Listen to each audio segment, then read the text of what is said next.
Hi there, Andrew Weiler here again. On a previous video I made a strong case, well, stronger than I thought, that improving your listening and focusing on it will give you the most dividends in improving your speaking. So much so I've decided to categorize learners into three types. Those who focus on the meaning and the other elements of the language, but don't really focus on it with the key understanding that listening is what's going to drive the improvement. Then there are the ones who do that, but actually understand that listening is important.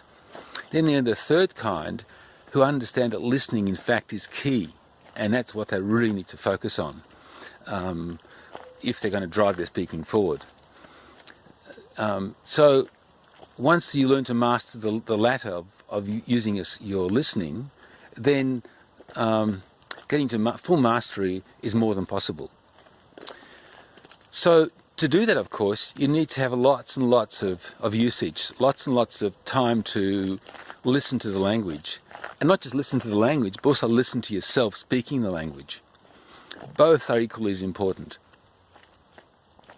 So once you start getting all this practice, what do you do then? Well, you need to then learn to focus, move your focus in your listening to different parts of the language, whether you're focusing on the meaning or whether you're focusing on the pronunciation or different elements in the pronunciation. For example, the sounds, individual sounds, or how the sounds are connected, or the rhythms, or even the tones of the language.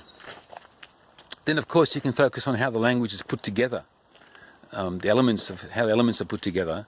And then when you get more advanced, you can start focusing on how the feel of the language is different to the language that you're used to using.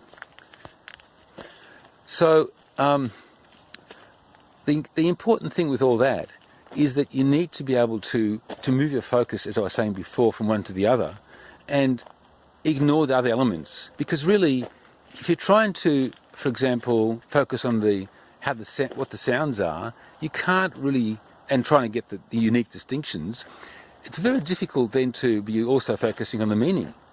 Or if you're trying to work out how the language is connected and sort of hangs together, as it were, it's very hard then to try and focus on for example, the rhythms of the language. So, I mean, you can flip your attention from one to the other in a blink, as it were, but the understanding that you need to actually be able to isolate your attention and your listening to an element is actually key. So once you've done all that, what do you do then? Or once you can do all that, what do you do then, should I say? Well, you have to then somehow bring that into your speaking. And to do that, it comes back to being able to recognize how you sound different or the same to what you're actually hearing others say. So is there a similarity in how you sound, or is there a mismatch? And then once you recognize there's a mismatch, you have to then isolate where that mismatch is happening, and then bring that back to your listening and be able to isolate where that's happening exactly and how you can rectify that. And so your aim is then to make that mismatch, that difference, less and less. Once you can do all that, you will see that your listening will then be able to drive your speaking forward, and so your speaking can improve daily.